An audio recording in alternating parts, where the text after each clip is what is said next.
I never imagined that one simple visit to my family would end with me on my knees, figuratively and almost literally, begging for forgiveness from someone I barely respected. It started with my brother, his smirk sharp and calculating, leaning back in the leather chair like he owned the room, like he owned me.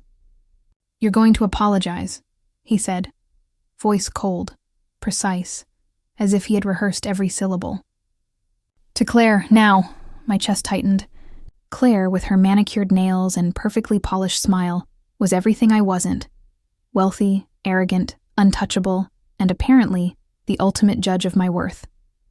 I could feel the heat rising to my face, the familiar sting of humiliation, knowing that my pride, my dignity, and every ounce of self-respect would have to be laid bare. My mind raced, picturing the life she flaunted on social media, the parties, the yachts, the effortless charm that made me invisible. I wanted to refuse, to scream, but the weight of my family's expectations pressed down. I swallowed hard, forcing a nod, my stomach knotting with anger and fear. Every step toward that living embodiment of privilege felt like walking a tightrope over my own embarrassment. I hated myself for the tremor in my voice when I finally uttered the words she demanded. And yet, even as I apologized, a quiet, simmering resentment began to take root, a spark that whispered I wouldn't be powerless forever. Claire's world unfolded like a carefully curated magazine spread, each detail sharper and more dazzling than the last. From the moment she stepped out of her car, a sleek black SUV that gleamed under the sun, I felt the familiar pang of envy gnawing at me.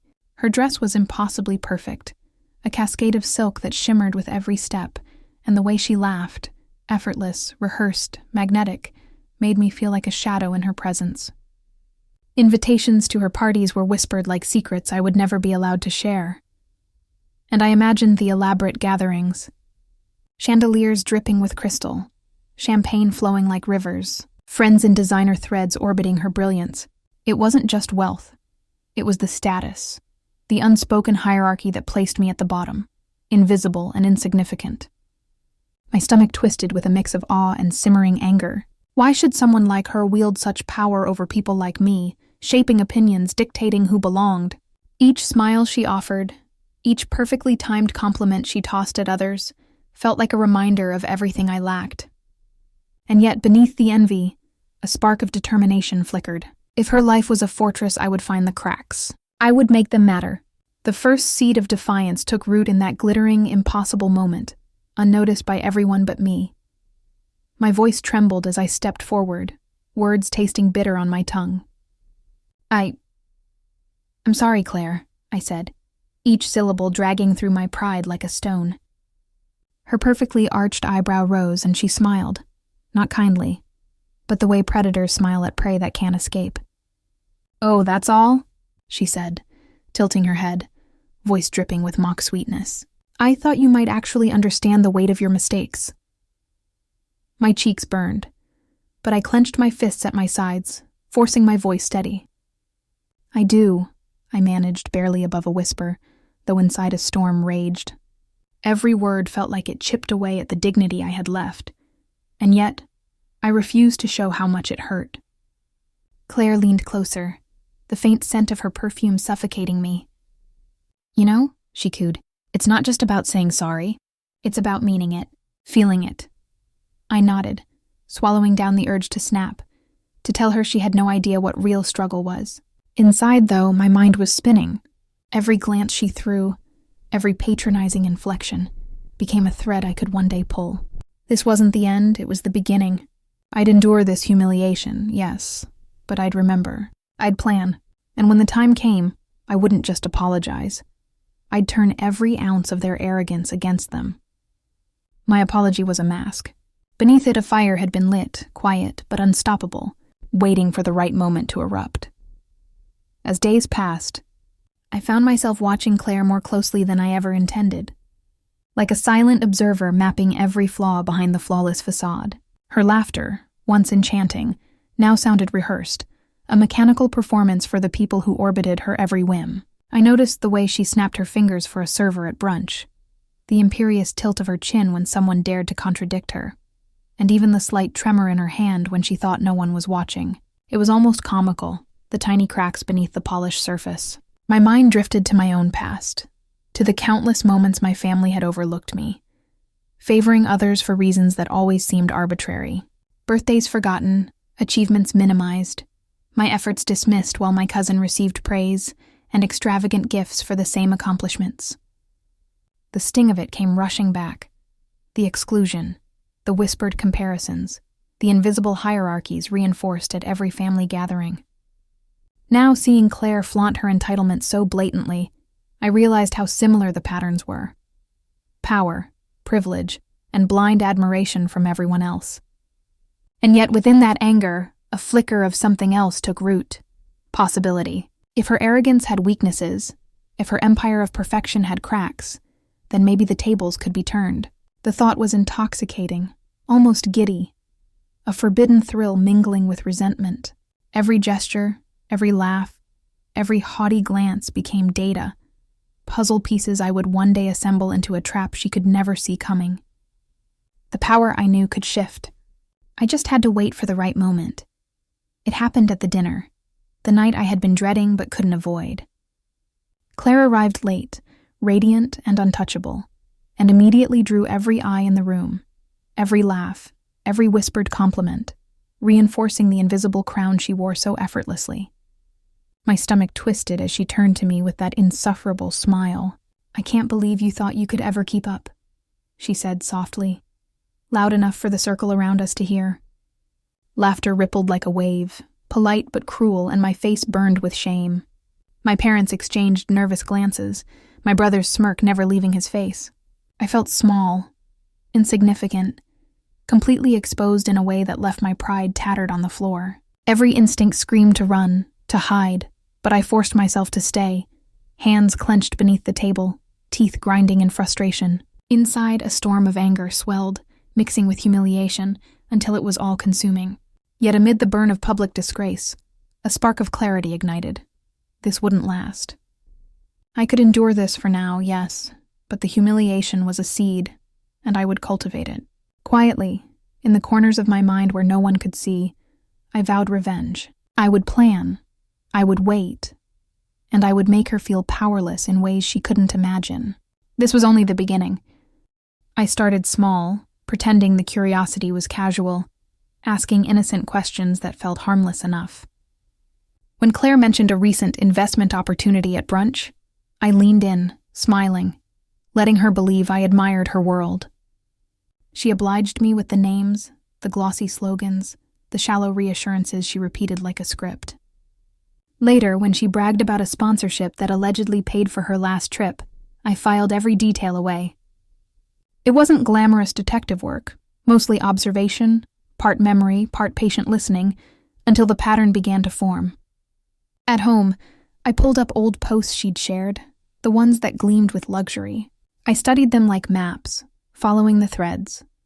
A charity gala that didn't list sponsors. A company name that showed red flags when I dug deeper. A photo of her with a man labeled as a business partner, whose LinkedIn profile was suspiciously thin. The cracks began to appear not in dramatic explosions but in patterns. Inconsistent stories, vague explanations, guests who didn't match the faces in her photos.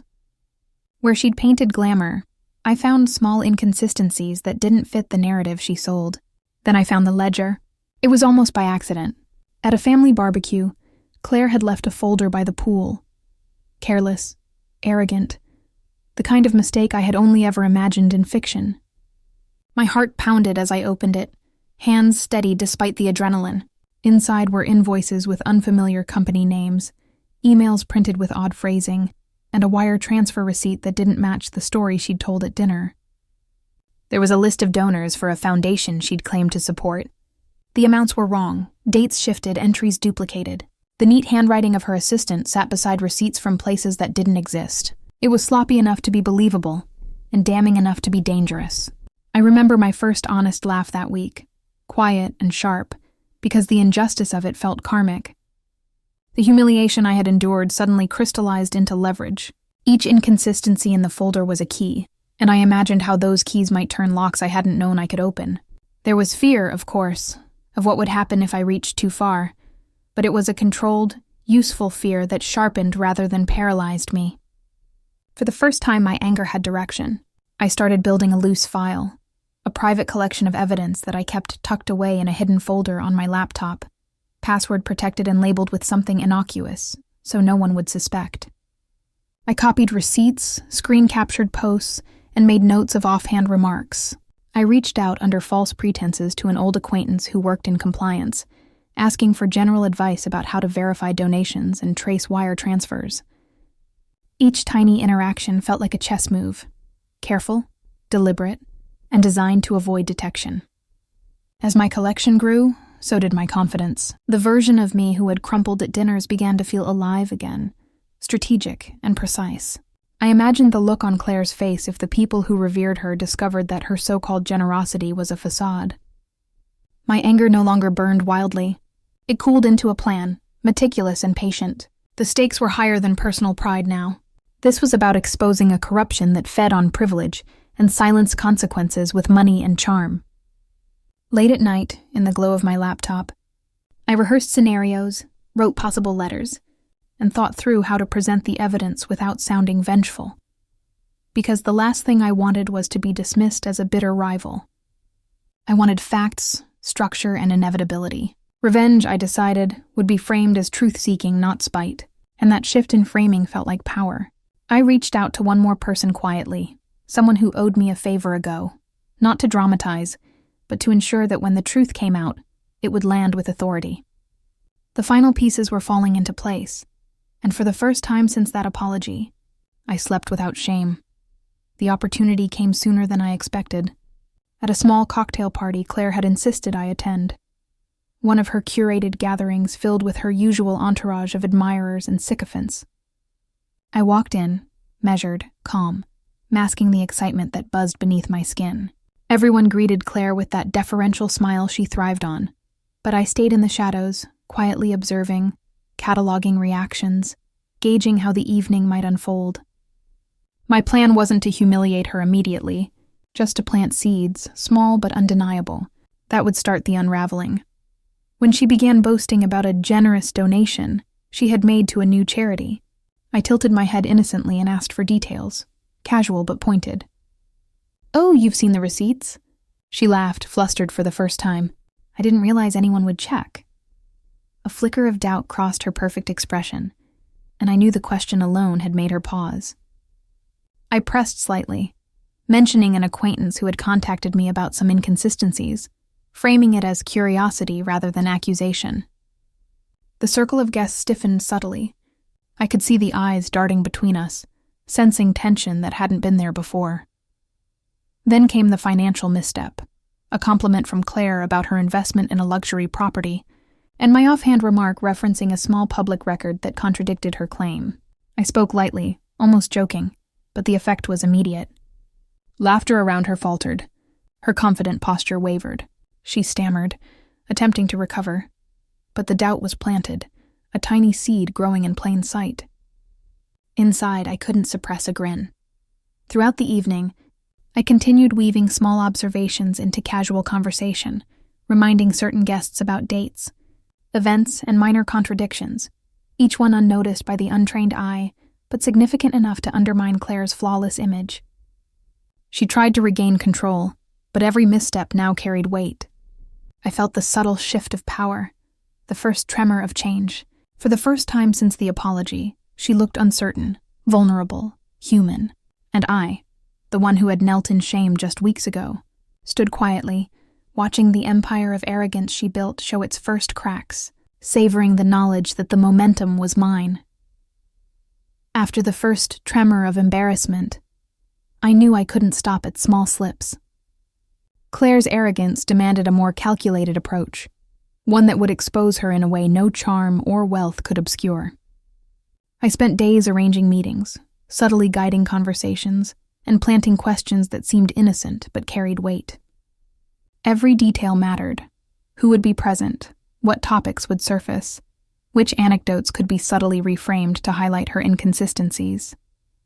I became patient and methodical, learning to disguise strategy as casual interaction, observing how her reactions betrayed cracks in her carefully constructed persona.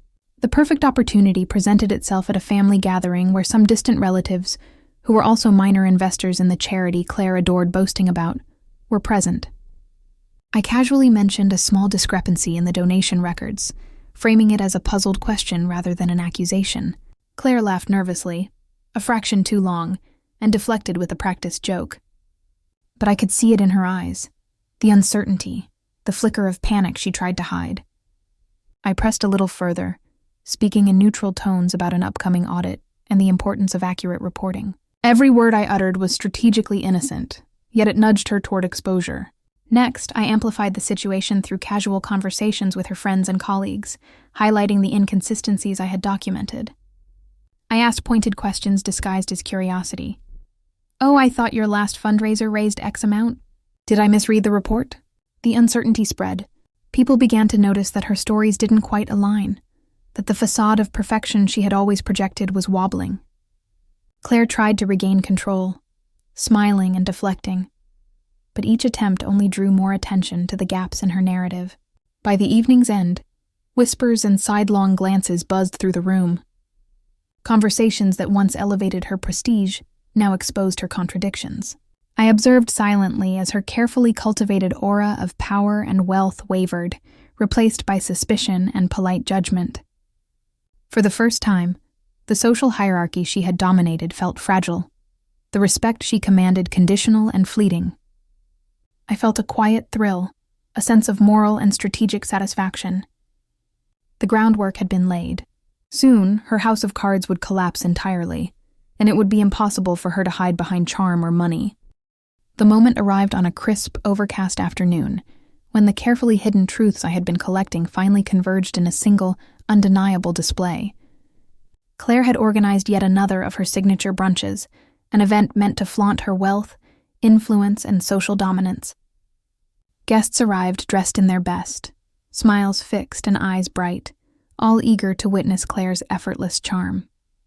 I walked in quietly, intentionally unassuming, carrying nothing but the quiet certainty that I had orchestrated the storm about to hit. From the very first glance, I could see her radiance faltering, an almost imperceptible tension behind the polished mask. It began with a question I had planted earlier via text to one of her trusted friends.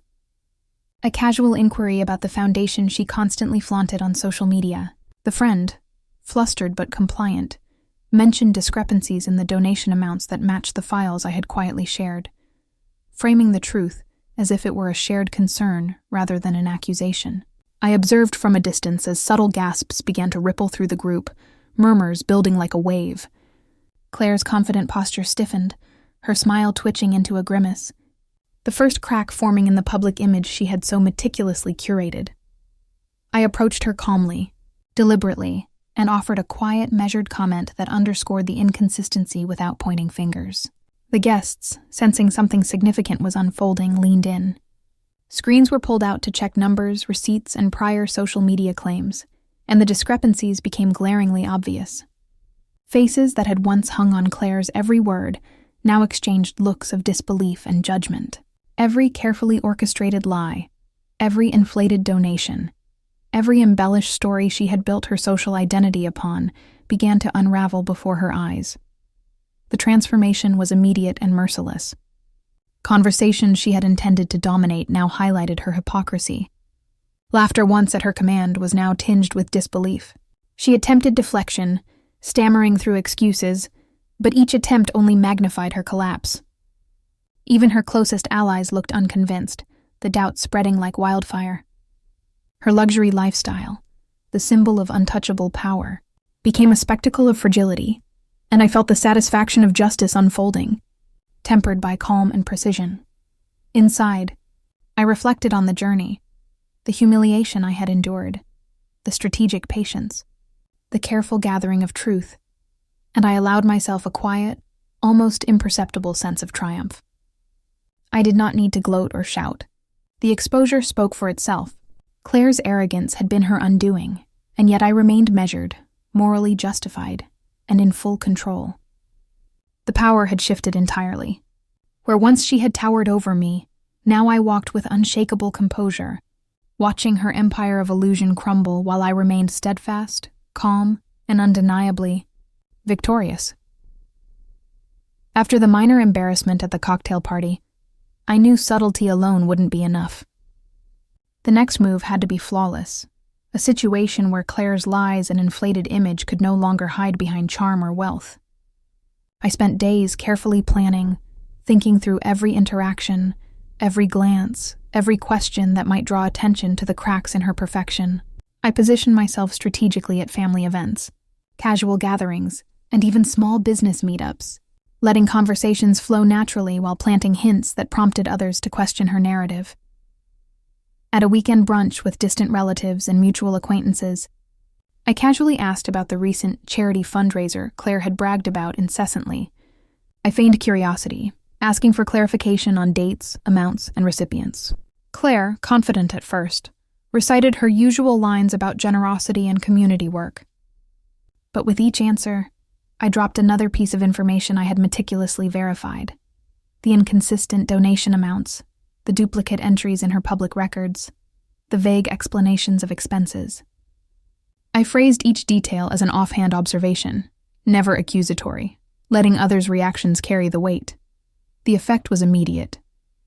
Whispered exchanges began around her, subtle glances and uncertain smiles.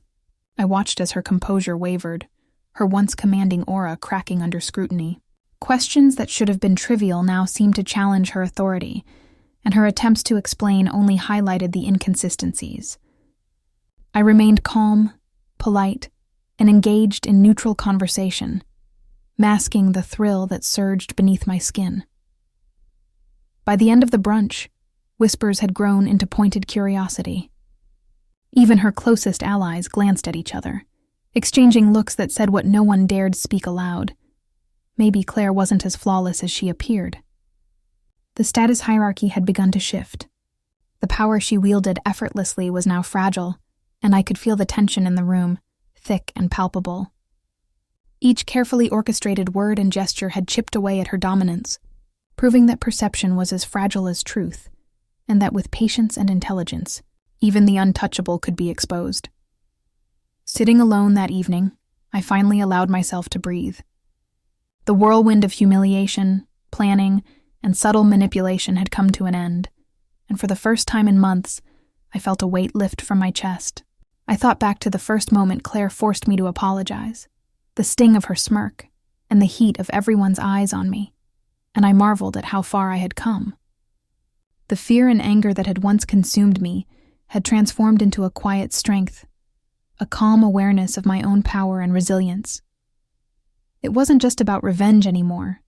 It was about reclaiming my sense of self. Every calculated step I had taken, every moment of patience, had brought me to this place of moral clarity. I realized that the humiliation I had endured had not broken me. It had sharpened me, taught me patience, and revealed how carefully observation and strategy could tilt the scales of justice. Relief coursed through me, accompanied by a deep, almost euphoric sense of empowerment. I had not only exposed the lies and hypocrisy around me, but I had done it while remaining composed, principled, and undeniably justified. The satisfaction wasn't loud or dramatic.